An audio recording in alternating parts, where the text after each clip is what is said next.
Okay, here's how you set your float height. This is the little tool that I made. It's just a piece of stock card. It's covered in plastic. It was an ad that a restaurant sent to the house. Um, I cut a notch in it right here. That notch is 7.5 millimeters for my carbs.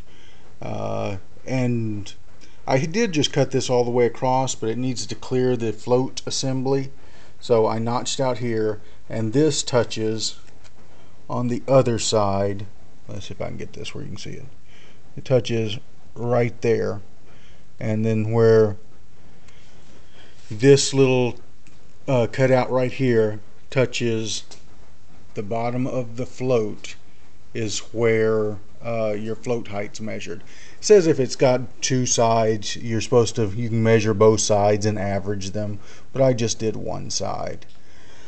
Now to see where you're actually setting it, this is just tilt your carbs where your floats are all the way extended, and then you just start tilting it back, and well, this is an old carb, and you can see it's freely swinging right there, and then just tilt back, and that's where it stops.